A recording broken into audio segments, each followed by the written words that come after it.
오늘 나는 시장 좌판에 앉아 있는데 낯선 사내가 다가와 내 손을 덥석 잡았다. 그 손길이 이상하게 차갑고 서늘해서 순간 심장이 내려앉는 기분이 들었다. 그가 내게 투자 얘기를 꺼내자 처음엔 귀담아 듣지 않았다. 나는 평생 시장에서 장사를 해온 여자다. 비린내 나는 생선도 시커먼 연탄가루 묻은 손님도 흥정하다. 소리치다 화해하는 시장 사람들의 얼굴도 다 겪으며 살아왔다. 내가 번 돈은 비록 크지 않았지만 정직하게 벌었다. 그런데 그 사내는 나를 오래 지켜본 듯 시장통에서 고생만 하다 늙은 여자의 삶을 너무도 정확히 짚어냈다. 이 고생 언제까지 하실 겁니까? 손님 줄어드는 거 안 보이세요? 요즘은 온라인으로 다들 사잖아요. 그 말이 내 귀를 때렸다. 내가 요즘 자주 느끼던 불안, 좌판에 앉아 있어도 발길 뜸해지는 장터의 현실이 떠올라 가슴이 철렁했다. 그는 마치 내 속마음을 훤히 들여다보듯 계속 말했다. 이제는 투자로 노후 준비하셔야지요. 이 기회를 놓치면 평생 후회합니다. 나는 고개를 저었지만 집에 돌아오는 길 내 머릿속은 복잡해졌다. 남편은 벌써 세상을 떠났고 아이들은 각자 먹고 사느라 바빠 나를 돌보지 못한다. 내 나이 70. 시장에서 몇 년 더 버틴다 한들 앞으로 살 날이 막막했다. 그 사내의 말이 귓가에 맴돌았다. 그날 밤 나는 통장 잔액을 오래 들여다보다 결국 큰 결심을 하고 말았다. 내가 평생 땀으로 모은 돈을 한 번에 투자하기로 마음먹은 것이다. 그렇게 해서라도 노후를 지켜야 한다는 불안이 나를 덮쳤다. 하지만 그 선택이 내 인생을 송두리째 무너뜨릴 줄은 그때는 몰랐다. 나는 그날도 시장 좌판 앞에서 손님들과 흥정을 하고 있었다. 오랜 세월 내 손에 굳은 살이 박힐 만큼 고생했지만 나는 장사하는 순간만큼은 살아있다는 기분을 느꼈다. 그런데 내 앞에 다가온 남자가 있었다. 말끔하게 차려입은 양복 차림에 입가에는 부드러운 미소가 번져 있었다. 그는 내 물건을 사지도 않고 잠시 서서 말을 걸었다. 나는 경계심이 올라왔지만 동시에 낯선 설렘 같은 것도 느꼈다. 평생 땀 냄새와 손님 잔소리 속에 살다 보니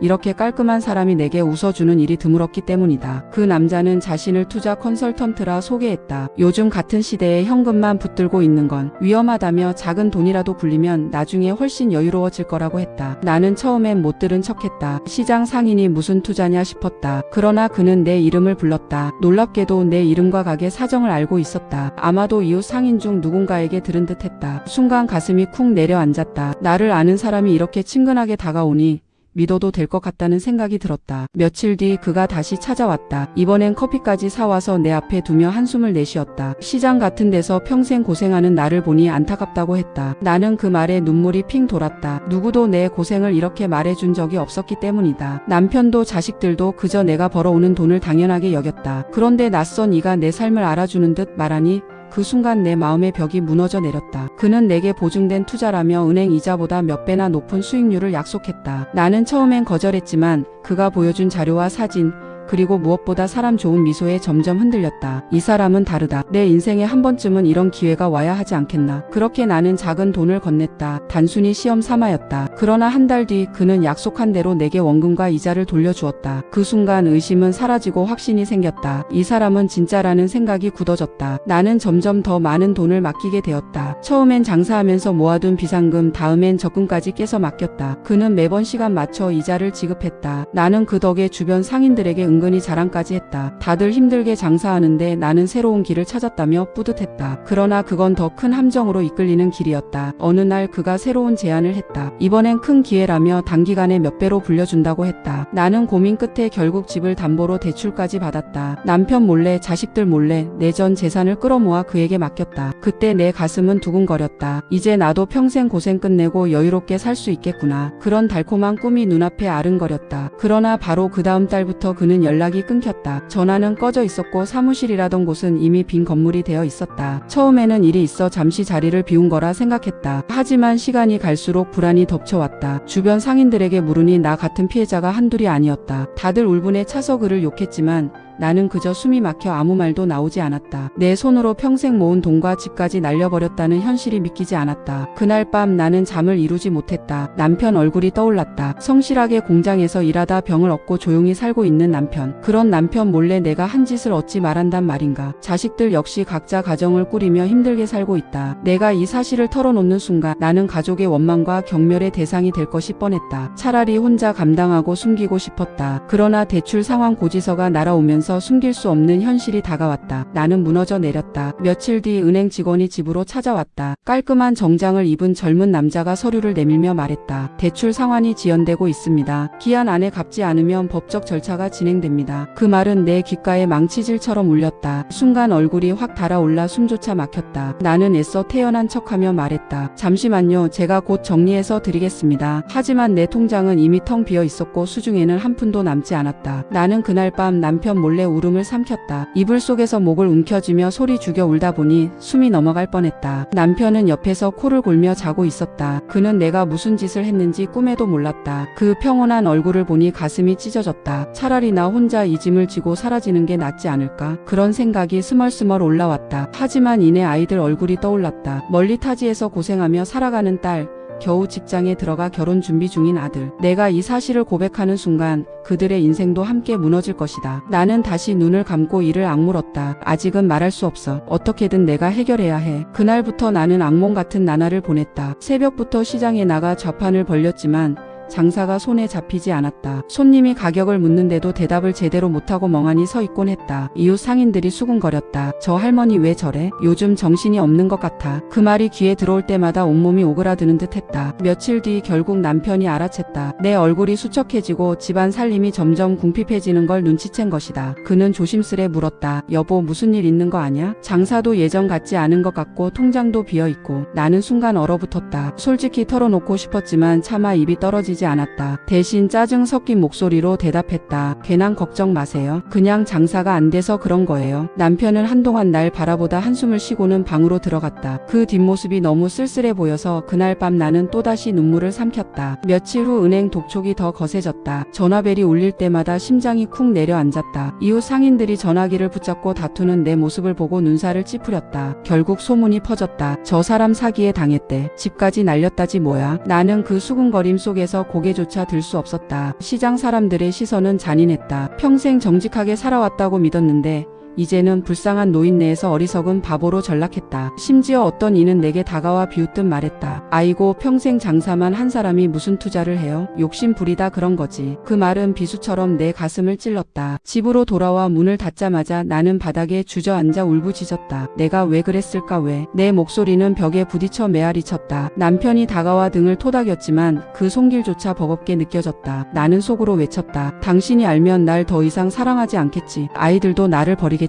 그 공포가 나를 올감했다. 그때부터 나는 점점 고립되었다. 시장에서도 집안에서도 어디에도 내 편은 없었다. 다만 서류 뭉치와 독촉 전화만이 날 쫓아왔다. 나는 매일 밤마다 스스로에게 물었다. 이 고통을 끝낼 방법은 정말 그것뿐일까? 결국 진실은 숨길 수 없었다. 은행에서 보낸 독촉장이 집으로 날아들었고 남편이 그 서류를 손에 쥐는 순간 모든 게 끝났다. 그의 얼굴이 하얗게 질리더니 손이 덜덜 떨렸다. 이게 뭐야? 담보대출? 집까지 걸었어? 나는 아무 말도 하지 못한 채 바닥만 응시했다. 숨이 턱 막혀 나오지 않았다. 남편은 목소리를 높였다. 여보, 당신 제정신이야? 우리가 평생 피땀 흘려 지킨 집을 어떻게 이럴 수 있어? 그날 밤 아이들에게도 연락이 갔다. 딸과 아들이 급히 집으로 달려왔다. 나는 그들의 얼굴을 보자 차라리 죽고 싶었다. 딸은 울먹이며 물었다. 엄마, 왜 우리한테 말 안 했어? 조금이라도 의논했으면 이런 일 없었을 거 아니야? 아들은 분노에 차서 소리쳤다. 욕심 때문이잖아. 평생 고생했다고 이제 한번 크게 벌어보려다가 이런 꼴난 거잖아. 우리더러 이 빚까지 다 떠안으라고? 차라리 엄마는 가족 버리고 혼자 산 게 낫겠다. 그 말에 나는 무너져 내렸다. 눈물이 왈칵 쏟아졌지만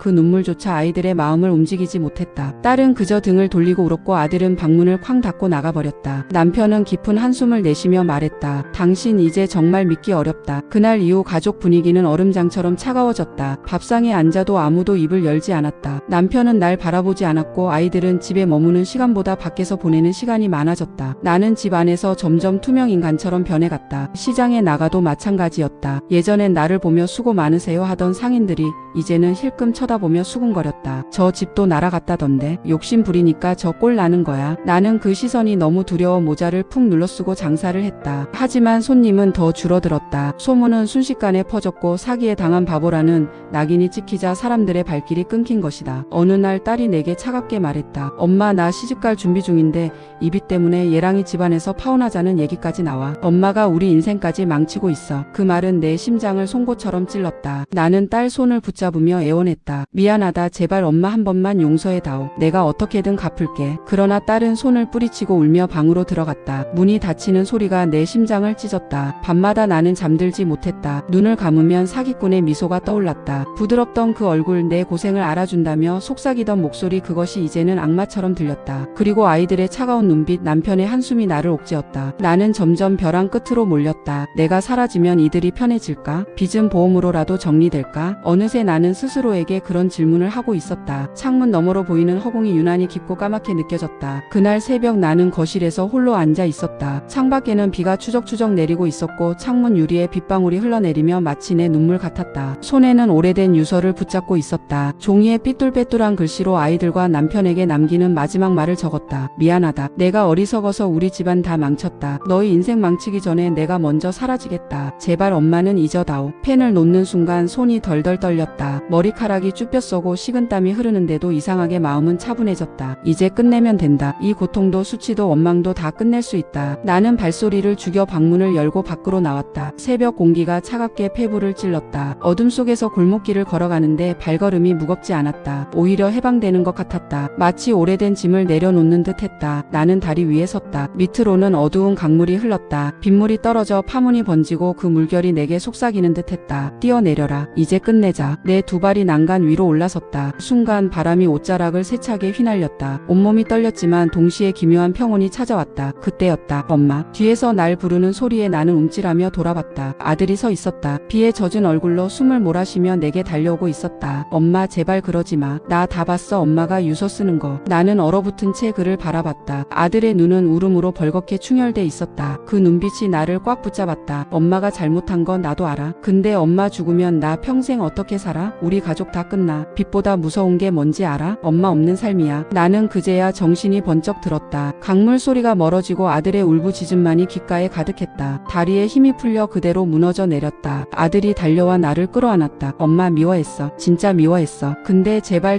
우리 곁에 있어줘. 다시는 이런 생각하지 마. 나는 아들의 품에서 목 놓아 울었다. 그 순간 깨달았다. 내가 잃은 건 돈이었지만 잃을 뻔한 건 가족이라는 걸. 집으로 돌아오자 남편과 딸이 기다리고 있었다. 딸은 울면서 내게 달려와 말했다. 엄마, 제발 그러지 마. 나도 미워했지만 엄마가 없으면 나도 못 살아. 남편은 깊은 한숨을 내쉰 뒤 조용히 내 손을 잡았다. 그 손이 따뜻했다. 우리 다시 시작해보자. 빚이야 어떻게든 갚으면 되지 않겠어. 나는 흐느끼며 고개를 끄덕였다. 그날 나는 가족의 품에서 다시 살아 돌아왔다. 그러나 현실은 여전히 냉혹했다. 빚은 산더미 같았고 시장에서도 여전히 따가운 시선이 따라다녔다. 하지만 이제 혼자가 아니었다. 가족이 내 곁에 있다는 것, 그것 하나만으로도 다시 버텨낼 힘이 생겼다. 그날 이후 나는 다시 살겠다고 다짐했다. 하지만 현실은 냉정했다. 빚 독촉은 멈추지 않았고 은행은 차갑게 말했다. 기한 내 상환이 불가능하면 집을 경매에 넘길 수밖에 없습니다. 그 말을 듣고 나오는데 다리가 풀려 주저앉을 뻔했다. 남편이 곁에서 부축했지만 그의 눈빛 속에는 깊은 절망이 서려 있었다. 여보, 우리가 평생 지켜온 집이잖아. 이 집마저 잃으면 우린 갈 곳이 없어. 나는 눈물을 꼭 삼켰다. 미안해, 정말 미안해. 내가 다 망쳤어. 우리는 살기 위해 무엇이든 해야 했다. 남편은 새벽마다 막노동을 나갔고 나는 시장에서 장사 시간을 늘렸다. 딸은 아르바이트를 전전하며 집안에 돈을 보탰다. 아들도 직장 월급의 반을 집에 내놓았다. 가족 모두가 나 때문에 허리가 휘도록 고생했다. 하지만 빚은 눈덩이처럼 불어나 있었다. 사기를 친 놈은 이미 도망가 행방이 묘연했고 경찰도 찾지 못했다. 법은 냉정했고 남은 건 오로지 갚아야 할 채무뿐이었다. 이웃들의 시선은 여전히 잔혹했다. 저 집 곧 경매 들어간다지? 아이고, 자식들이 불쌍하다. 어머니가 욕심을 부리니 다 같이 고생이지. 나는 그 말이 들릴 때마다 고개를 푹 숙였다. 심지어 단골 손님들조차 나를 피했다. 돈을 잃은 것보다 무서운 건 사람들의 수군거림과 멸시였다. 어느 날 시장에서 한 상인이 내게 다가와 속삭였다. 저쪽에서 얘기 들었는데 당신 남편이 빚 때문에 쓰러졌다며? 그 순간 나는 가슴이 철렁 내려앉았다. 허겁지겁 병원으로 달려가니 남편은 링거를 맞으며 누워 있었다. 과로와 스트레스 탓에 실신한 것이었다. 남편은 힘겹게 눈을 뜨며 말했다. 여보, 난 난 괜찮아. 하지만 우리 이렇게 살다간 다 같이 무너져. 나는 그의 손을 꼭 잡으며 오열했다. 당신을 이렇게 만든 게 다 나야. 내가 그 사기꾼 말을 믿지 않았다면. 그날 밤 아이들도 병실에 모였다. 아들은 화를 억누르며 이를 갈았다. 엄마, 우리가 이 고생을 왜 하는 줄 알아? 다 욕심 때문이야. 난 아직도 엄마가 용서되지 않아. 딸은 눈물을 글썽이며 말했다. 그래도 엄마잖아. 우리 버리고 죽으려 했을 때 진짜 하늘 무너지는 줄 알았어. 제발 이제라도 우리랑 같이 버텨줘. 혼자 짊어지려 하지 말고. 나는 그 자리에서 무릎 꿇고 울었다. 미안하다. 다시는 숨기지 않을게. 너희한테 집만 지우지 않을게. 제발 엄마 한 번만 믿어다오. 그러나 상황은 나아지지 않았다. 집은 결국 경매에 넘어갔다. 평생 피땀 흘려 지켜온 보금자리를 잇는 순간 나는 정신이 아득해졌다. 남편은 입술을 꽉 깨물었고 아이들은 고개를 숙인 채 눈물을 훔쳤다. 우리는 결국 친척 집이 허름한 방 한 칸에 얹혀 살게 됐다. 좁은 공간에서 네 식구가 부대끼며 살다 보니 싸움이 잦아졌다. 아들은 분노에 차문을 쾅 닫고 나갔고 딸은 매일 밤 울며 돌아왔다. 남편은 말없이 담배만 피웠다. 나는 그 광경을 보며 가슴이 무너져 내렸다. 내가 이 가족을 지옥에 끌고 들어왔구나. 좁디 좁은 방 한 칸에서의 삶은 가족을 점점 갈라놓았다. 아들은 술에 취해 새벽마다 들어와 소리쳤다. 내가 왜 이런 꼴을 당해야 해? 친구들 다 내 신세 알잖아. 회사에서도 뒤에서 수군거려. 다 엄마 때문이야. 그 소리에 나는 얼어붙은 채 아무 말도 못했다. 그때마다 남편이 아들을 붙잡고 달래야 했다. 딸 역시 점점 변해갔다. 시집 얘기가 완전히 무산된 뒤로 방 안에 틀어박혀 울기만 했다. 그러다 어느 날 결국 터져 나왔다. 엄마, 난 더는 못 살겠어. 내 인생 다 망쳤어. 차라리 나 혼자 나가 살고 싶어. 나는 딸의 손을 붙잡았지만 그녀는 뿌리치며 나가버렸다. 그날 밤 나는 눈물에 젖은 채 기도했다. 하느님, 제발 한 번만 기회를 주세요. 가족이 더는 찢어지지 않게 해주세요. 제 목숨이라도 가져가셔도 좋으니.